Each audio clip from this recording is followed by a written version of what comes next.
그렇게 말하면 안 좋게 들릴 수 있잖아. 너 왜 맨날 말을 그렇게 해? 아니야, 나 진짜 그런 뜻이 아니었어. 혹시 이런 말 들어본 적 있나요? 또는 스스로 이런 말을 자주 해본 적은요? 아무리 진심을 담아 말해도 자꾸만 오해를 사고 내 의도와는 다르게 받아들여지는 경험. 그게 한두 번이 아니면 결국 사람과의 거리는 멀어지고 내가 말을 잘 못하나? 그냥 말 안 하는 게 낫겠다는 생각까지 들 수 있습니다. 그런데 놀랍게도 오해받는 말투에는 몇 가지 공통된 특징이 있답니다. 말을 고치기 전, 말이 나오기 전의 것들부터 돌아봐야 합니다. 이번 영상에서는 오해받을 수 있는 표현 3가지에 대해서 다뤄보고 각각에 대한 해결 방법까지 알아보겠습니다. 민지 나이스. 첫 번째, 말보다 먼저 나오는 표정, 제스처, 시선이 문제다. 여러분, 우리는 늘 말로 소통한다고 믿지만 사실 사람들은 말보다 비언어적 신호를 더 빠르고 정확하게 받아들입니다. 즉, 입에서 나오는 말보다 얼굴과 몸이 먼저 말을 하고 있는 겁니다. 예를 들어 이런 상황을 한번 떠올려 보세요. 괜찮아 라고 말을 하는데 말하는 사람은 팔짱을 끼고 눈을 피하며 얼굴이 굳어 있다면 괜찮아, 진심이야 라고 말을 하면서 손은 주머니에 넣고 몸은 이미 돌아서 있다면 진심이야. 이런 행동은 무의식이 드러나는 순간입니다. 듣는 사람 입장에선 말은 저렇게 하지만 마음은 다른 것 같아 라는 이중적인 신호를 받게 되고 그 순간부터 상대는 말보다 태도를 해석하기 시작합니다. 특히 중요한 대화에서 비언어 표현은 더 큰 영향을 줍니다. 면접, 소개팅, 사과, 갈등 상황에서 우리가 아무리 좋은 말을 해도 눈을 마주치지 않거나 경직된 자세, 차가운 표정으로 전달된다면 그 말은 진심이 아닌 것처럼 보이게 되죠. 그럼 어떻게 하면 나의 이런 것들을 고칠 수 있을까요? 제 채널에 자주 오시는 분들이라면 아마 추측하셨을 텐데요. 네, 맞습니다. 객관화입니다. 그리고 그 수단은 녹화입니다. 아니 쌤, 매번 똑같은 말 하시는 거 아니에요? 네, 맞죠. 근데 그것만큼 확실하고 효과적이고 객관적인 방법은 없습니다.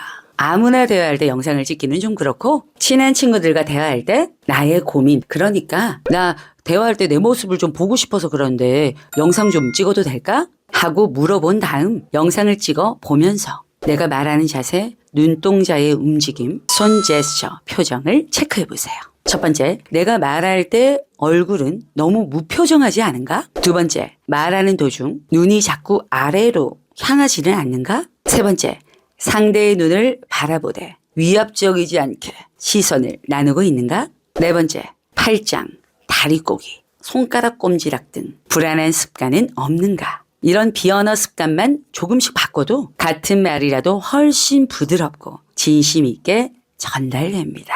두 번째, 무뚝뚝한 말투, 영혼 없는 말투, 아이 같은 말투입니다.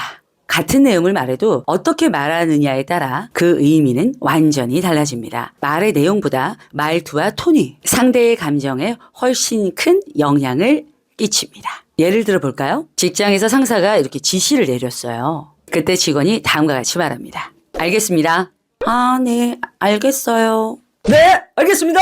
세 문장 모두 겉으로 보기엔 오케이라는 긍정적인 의미지만 듣는 사람 입장에선 전혀 다르게 느껴지죠? 첫 번째는 믿을만 하네. 두 번째는 시켜서 억지로 하네. 세 번째는 장난치나? 라는 반응이 나올 수 있습니다. 많은 사람들이 자신은 예의 바르게 말하고 있다라고 생각을 하지만 실제로는 무뚝뚝하거나 감정이 너무 없거나 너무 장난스럽게 들리는 톤 때문에 상대의 기분을 상하게 하거나 오해를 사는 경우가 많아요. 그렇다면 어떻게 해야 할까요? 목소리 톤을 스스로 인식하는 것부터 시작해야 합니다. 역시 제일 중요하고 효과적인 방법은 뭐다? 네, 녹음입니다. 아무튼 평소에 대화를 할 때 녹음이 큰 문제가 되지 않는 선에서 몰래 녹음을 한번 해보세요.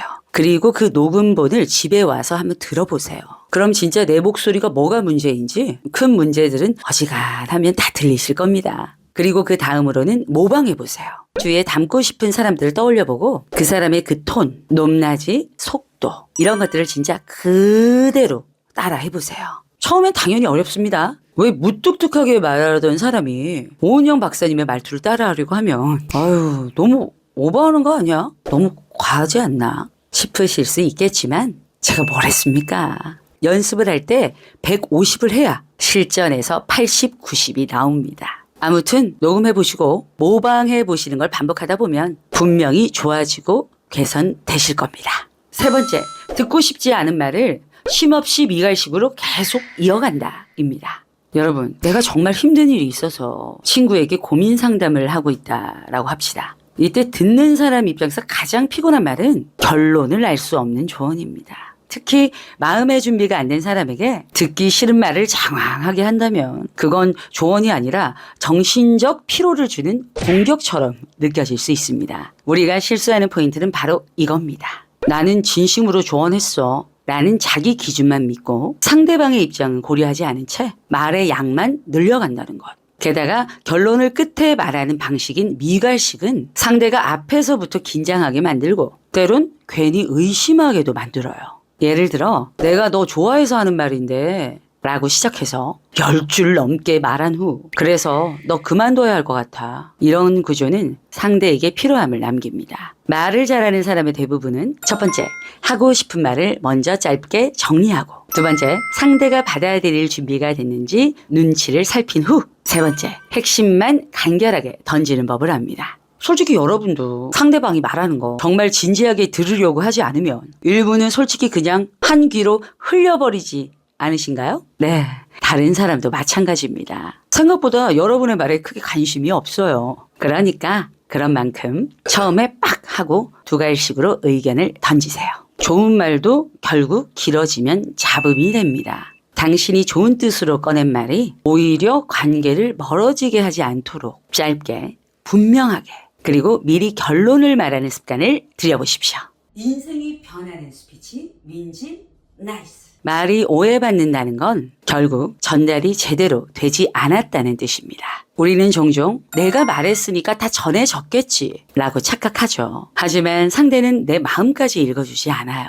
하지만 나는 내 마음을 읽어주길 바라죠. 말보다 먼저 준비되어야 할 건 태도입니다. 말투, 표정, 시선, 전달 방식. 이 모든 게 조화를 이루어야 진심이 온전히 닿을 수 있습니다. 혹시 오늘도 내 말이 오해를 샀다면 내가 뭘 잘못 말했지? 보다 내가 어떤 상태로 말했지?를 먼저 돌아보세요. 진심은 결국 어느 한 요소로서만 전달되는 것이 아니라 언어 그 자체의 의미, 눈빛, 자세, 제스처, 그리고 이 외에도 말로 형용할 수 없는 어떤 분위기까지 더해지며 종합적으로 전달됩니다. 녹화, 녹음을 통해 꼭 본인을 객관적으로 돌아보고 조금씩 개선하려고 한다면 분명히 좋아집니다. 더 나은 소통을 위해 노력하는 여러분을 저 민진아 강사가 응원합니다. 다음에 더 좋은 내용을 함께 하겠습니다. 오케이 나이스 최고.